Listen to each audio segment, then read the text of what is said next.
Hi there, it's Jen from modernmedicinelady.com and the Empathic Woman System. And aren't my hydrangeas like amazing?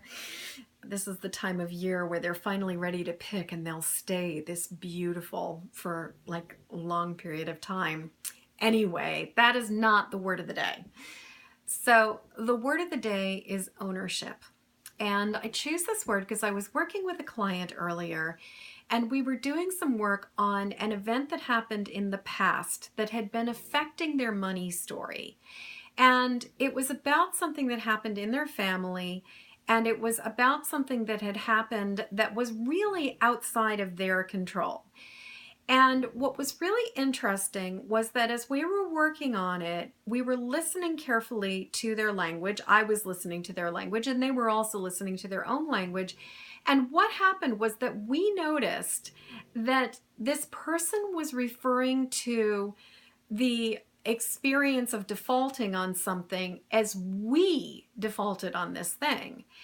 And all of a sudden it was like, wait a second, you were 13 years old. How did you go through, how were you responsible for that in any way?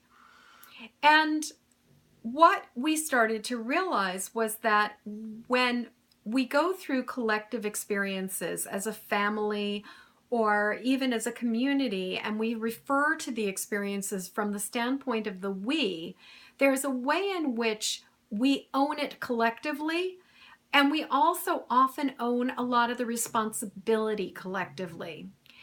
And when we have that experience, what I think often happens is that we don't necessarily give ourselves the opportunity to change that experience and to look at a new way of relating to it because we are invested in the we, and we're invested in the idea that we are not the only one who owns it, but that it's a collective ownership, and therefore to relinquish it is we can't relinquish it because we're part of a group of people who own it.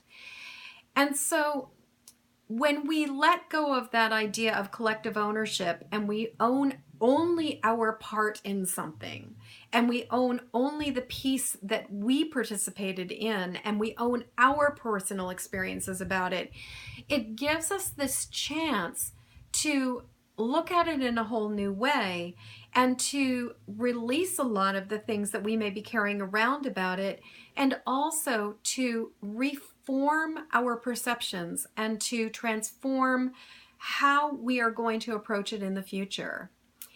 So instead of holding on to the old story, the collective story, we can own our experience and then redefine our new story based on the fact that it's our personal ownership instead of something that is about a whole family story or a whole community story. So my question to you is, where do you find yourself participating in a collective story?